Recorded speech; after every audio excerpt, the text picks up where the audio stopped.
Джина Стоева е на гости днес в предаването "Така го правят жените". Усмихната, лъчезарна и с така един хубав спомен, ако вече мога да го нарека, осъществена мечта, 10 години на сцена, добра промоция, доволна си.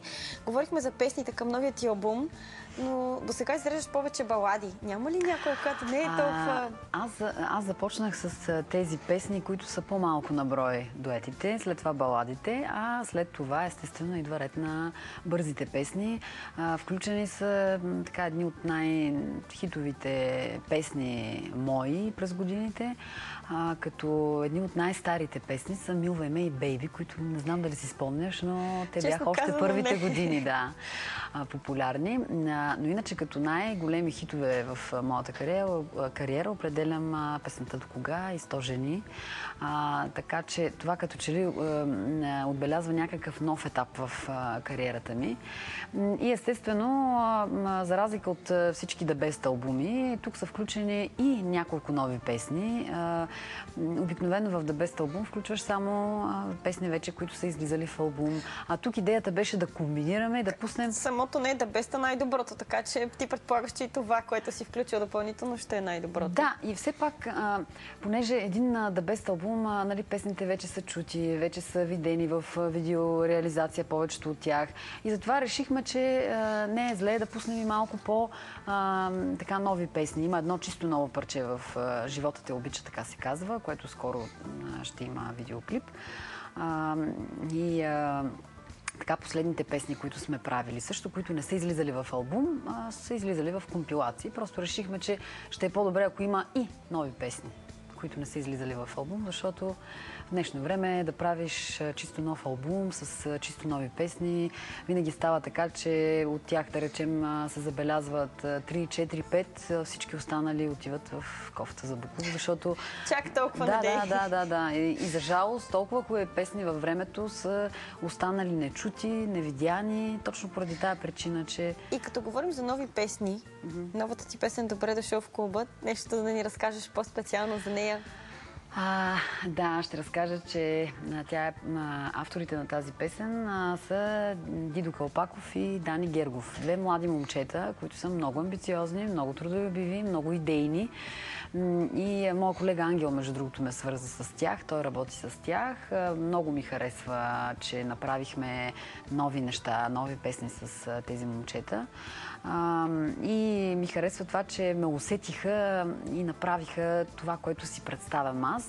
Пееше ми се нещо по-денс, по-различно и затова решихме "Добре дошъл в клуба" да е такава песен. Какви са отзивите до момента?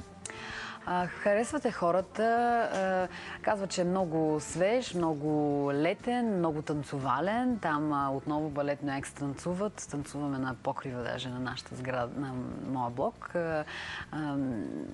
Страхотна хореография, която направи Деси Вълкова и стана така доста лятно, цветна визия. Като заговорихме за лято, за цветна визия, на теб какво лято ти предстои? Надявам се да имам време да прескоча до моренцето. Със сигурност ще имаш въпроса дали за почивка или по работа. Знаеш ли, от миналата година, пък и по-миналата година, забелязвам някаква тенденция към намаляване на участията и на работата по морето. Може би много хора вече, собственици или управители на заведенията, разчитат, не че не правят участие, правят, но по-рядко, разчитат на това да им дойдат туристи, но без да предлагат някакви, кой знае какви по-специални програми. Така че да кажа, че се надявам да има много работа. Ще видим, дано да има работа. Нещо положително да завършим нашия разговор. Какво си пожелаваш за лято 2012? Но си пожелавам да успея да си почина, да успея да се заредя, така с нови сили да вляза отново после в работния етап.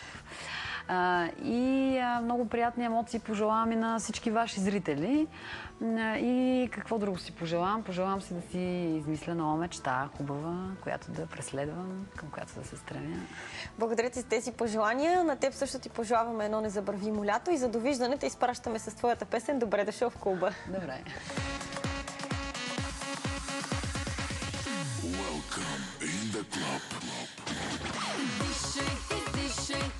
Неприлично, целувай ме всякак и още така.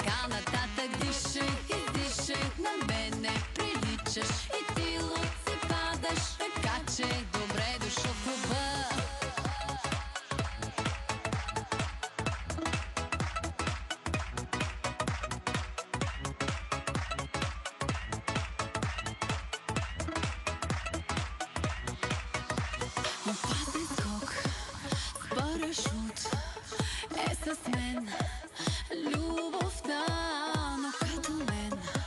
Щом си луд, грабвай ме, твоя съм. Не, че те заплашвам, не, но те искам насаме. Мръсни мисли имаш ли, ако нямаш му мисли? Не, че те заплашвам, не, но те искам насаме. Нещо ще направя с теб и чао на моя авторитет.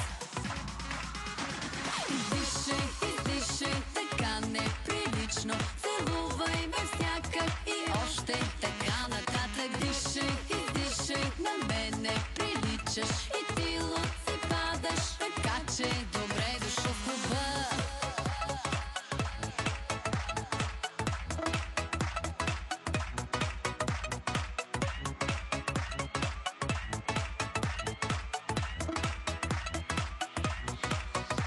Влюбен си до уши, но защо точно в мен? Риска си премери. Аз съм джин с много лед. Не, че те заплашвам, не, но те искам насаме. Мръсни мисли имаш ли, ако нямаш му мисли? Не, че те заплашвам, не, но те искам насаме. Нещо ще направя с теб и чао на моя авторитет. Издишай, издишай, така неприлично. Целувай ме всякак и още така нататък. Дишай, издишай, на мен не приличаш. И ти луд си падаш, така че добре дошъл в клуба.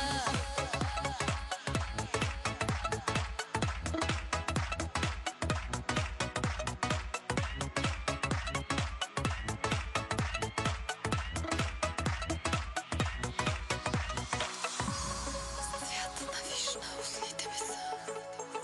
Ще ги срещна с твоите сега. Теглиш ме като магнит. Ти си точно моя тип.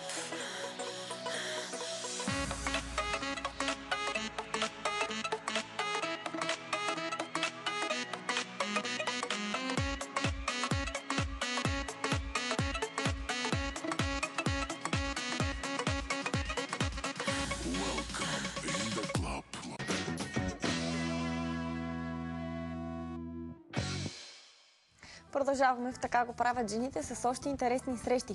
Предстои да видите една жена с много лица – Ника Любецкая, и специалното интервю за нашето предаване.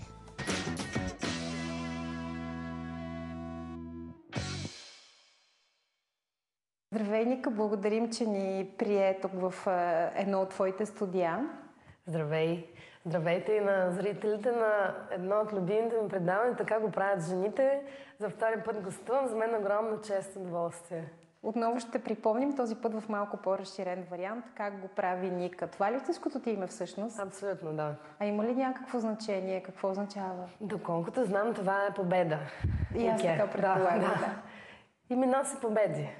Тоест, така, знаеш, че името предопределя съдбата по някакъв начин, убедила си. Аз го вярвам, много харесвам името си. Така просто мисля, че наистина ми помага. Вярвам в това, да. Разкажи малко на мен и на нашите зрители за тебе нещо повечко.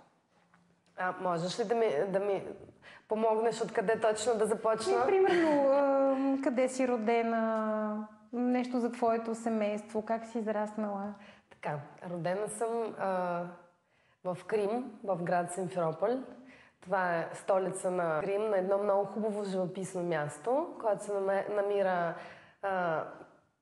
ако излезете на брега на Черното море и продължите да вървите вляво, все ще стигнете до нас. Аз така обяснявам на много българи откъде съм аз. Това е много близо до морето, един полуостров, много хубав. Роден съм там, в музикално семейство. Нашите са музиканти двамата, пианисти са. От 4 годишни са ме дали да уча музика, пиано. Така ми мина детството зад пианото и в музикално училище. След това започнах да танцувам и след това заминах в чужбина. Ето това е много накратко. Ние сега ще се спрем на отделните етапи от твоя живот. Ти изпревари един от въпросите. Дали си наследила таланта на някой от вашите или е дар Божий? В случая... Аз смятам, че имам само един талант. По повод талантите, винаги ми е било много интересна Винаги ми е била много интересна тази тема по талант. Какво означава талант? Смятам, че единственият ми талант е, че съм що года ритмична. Това. Всичко останало според мен е придобита работа с малко труд, търпение, малко сълзи, малко лишавания, но иначе според мен това е моят талант. Най-вероятно от баща ми така повечко съм взела таланта да слушам и да опознавам музика, да я чувствам. Той не е грамотен музикално, въпреки че е много добър музикант. Майка ми пък напротив не може без ноти да свири едно произведение. Пък баща ми свири на няколко инструмента без да знае ноти. Той е слухар просто. Да, така че баща, може би така, от него съм взела повече талант. Това означава ли, че пианото е първия музикален инструмент, с който си се сблъскала и си свирила на пиано? Абсолютно, да. Детството ми мина в гами, етюди и изпити, в Бах, Моцарт и Бетовен, но пък сега съм много щастлива. Тогава беше доста тежко, защото руската школа е доста такава жестока, може би, бих казала. Всички деца са играли на топка или бадминтон долу и аз свирих по 4 часа всеки божи ден. Но сега наистина съм много благодарна на това, защото в момента много ми помага. Спомняш ли си какво първо нещо изсвири? Тук нашите деца и тези, които тръгват да се занимават с пиано, включително и аз съм се пробвала. Първото нещо, което научих, беше Мила моя мама и Котешкия марш да свира. Да. Ти спомниш ли си какво е свири? Не, честно казвам, не си спомням. Аз се спомням само за първото си произведение, написано от мене. Ние, понеже имахме предмет дисциплина композиция, музикална композиция. И помня, че първото ми тежко произведение, около 3 линии, беше толкова дълго. Не, половин страничка, нали, с двете ръце. И това произведение се казваше Нощният Лондон, който беше основана на мелодията на Биг Бенд, на кулата в Лондон. Приемаш ли едно предизвикателство в края на разговора? Ще се пренесем в другата стая и ще изсвириш съвсем мъничко нещо на пианото. Може ли? Не си подготвена за това казвам предизвикателство. Ще пробвам, да. Но няма да ме съдите много строго. Нали? Не, в никакъв случай. Всичко е нережисирано и ти самата не знаеш. Как попадна обаче в България? Аз съм дошла с една балетна формация. Ти си учила танцов театър и в музикалното училище в Украйна, нали така? Точно така, да. След музикално училище аз продължих висшето си образование, което след основно училище съм кандидатствала в танцов театър. Започнах да танцувам много късно заради музикално училище, защото просто и моето семейство така не е било много за това аз да ставам танцорка. Майка ми винаги казва, че това не е много готина професия. Не знам защо така. Те са смятали. Всички родители го смятат за непрестижно всъщност. Да, и аз, понеже съм ужасно инат и бягах от нас и ходих на едни модерни танци, тайничко, там на един курс. И след това вече, когато имах възможност да избирам, аз кандидатствах танцов театър. За съжаление не завърших. След това заминах в чужбина с една танцова формация. Сме обикаляли доста държави. И нашият агент, импресарио, ни изпращал няколко пъти в България. Съответно, аз се озовах тук. Няколко пъти заминавах, след това се връщах с формация. След това просто се получило така, че те са заминали, аз останах. Ама с какво те впечатли в България? Ти си имала възможност да бъдеш в много страни, но си решила да останеш тук. Аз смятам, че всеки един човек има възможност да бъде и да живее където си иска. Въпросът на желание. Както и аз, разбира се, имам избор и до ден днешен. Просто аз усетих, че това е правилното ми място. Както го усетих 98 година, така го смятам и до ден днешен. 98 стъпваш в България и оставаш тук. Тогава решавам, че да. На 2000 вече се озовавам в София. От тогава започва някакси така моята по-сериозна история, българската ми история. Балерина, певица, актриса, композирала си също. Кое обаче е твоето ампула? Къде се чувстваш най-себе си и можеш да изразиш себе си? Аз съм артист. Аз в никакъв случай балерина не съм, нали, защото балерина е много силна, много тежка дума, която аз просто не бих искала да... По-скоро това би било смешно, защото балерина е мъжелива, нали? Да, аз имам предвид, ако кажа танцорка, пък ще прозвучи по другия начин. Така аз не се притеснявам. Да, аз по-скоро съм била танцор, професионален и сега в момента все още съм инструктор по танци. Много обичам да танцувам. За съжаление, в момента нямам достатъчно време да отделям на това нещо. Много се надявам, че сега, когато най-накрая ще извадя авторският си проект, там ще покажа на хората какво означава. Според мен е такова синтезирано изкуство. Просто аз съм един човек, който може едното и другото. И обича и двете.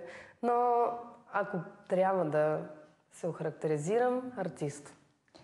След попадането ти и оставането в България, група Expose ли са първите така популярни хора, с които работиш и считаш ли ги, че това е така една главна и първа крачка към успеха? Това е една много важна крачка. Аз много ги обичам тези хора и почти всичко, те са една от моите сбъднати мечти. Аз, за съжаление или за щастие, нямам несбъднати мечти. Някога аз съм ги видяла в едно заведение. Те са били балет още тогава, не са били ужасно атрактивни. Аз все още тогава се запознавах въобще с българската сцена и с артисти тук. И ги видях, казах, вау, аз много, много искам да работя с тези хора някога. И това се е случило след 4 години, както си го казах. Тези хора са ме научили на много неща, те са ужасно креативни. С тях направихме голяма крачка, подписахме договор с голям продуцент. Нали, първото ми видео е снимано с тях. В смисъл, това за мен е първата емоция, такава сериозна, нали, в кариерата. И много, много първи главни крачки направих с тях. Разделихме се по естествен начин, защото повечето формации се разпадат. Това е просто почти класически сценарий. Не съжалявам, но продължавам да ги обичам ужасно много. Поддържате връзка. Разбира се, сме приятели, винаги ще оставим такива, да. Ти имаш и твои така самостоятелни песни, доколкото знам, Силно е, се казва едната, но нещо все не харесваш, за да я пуснеш в завършен вариант, доколкото съм запозната, така ли е? Това е ужасната ми черта, която просто ми пречи да живея спокойно. Това е от зодията ти. Вечно се люшкате между да и не. Ужасно, Зодия да. Везни си, нали? Ужасно е, да. Аз съм Зодия Везни и просто много се старая да работя върху това. Обаче правя нещо, мога да му посветя 1 година работа, след това го слушам, не го харесвам, го спирам. Така че последните години, особено аз така малко поспрях моето желание да правя авторска музика, заради това, че започнах моят бизнес, който сега трябва още съвсем малко така да го извадя на едно пространство, което според мен е такова едно стартово пространство и след това пак ще се върна към себе си и към музиката. И много се надявам Силно е да бъде първото ми самостоятелно видео. Това стана малко като моите приятели казват, това Силно е като станеш на 70, нали ти най-накрая ще го извадиш. Явно си голям перфекционист, за това все още не само от зодията, но и от стремежа си да, ако го направиш, да бъде наистина перфектно. Така е, аз съм това, обаче пак казвам, че в никакъв случай не се гордея с това, не смятам, че това е една от най-хубавите ми черти. По-скоро това ми пречи. Но пък това не ти пречи да създаваш песни за други изпълнители. Кажи ми с кой работиш? Аз не знаех, че го знаете. Знам всичко. Работиш е много силно казано, защото както за балерина казах, не че се правя на скромна, но просто аз не съм композитор. Аз съм един човек, музикант, който просто сяда понякога, му идва музата и аз свиря нещо и просто от това нещо се получава парче в последствие. Аз вярвам в това, че всяка една песен, тя просто се ражда и след това има своя живот, своята съдба. Най-вероятно ти би искал да ме питаш за думи 3 за Мариана Йотва. Точно така. Това е моя приятелка, с която работим заедно тук в това пространство. Тя също е един много интересен артист. Тя вече е актриса. Тя много сега така много и върви в нейната кариера в Пловдивския театър. И миналата година тя ми сподели: Ника, не знам при кой да се обърна, много искам да имам моя самостоятелно парче, не знам на кой да се обадя, кажи ми, посъветвай ми.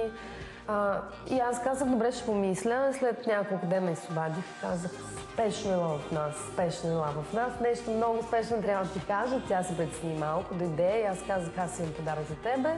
И свирих ли това парче и така се получи думи 3.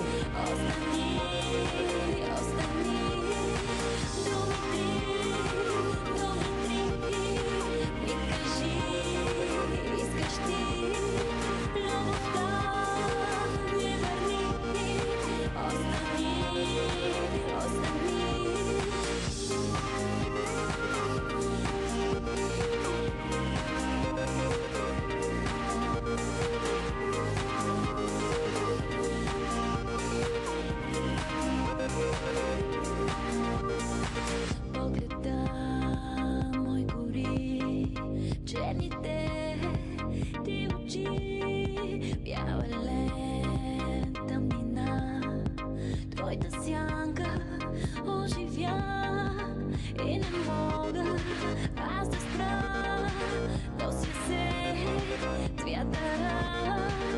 Trăgându-te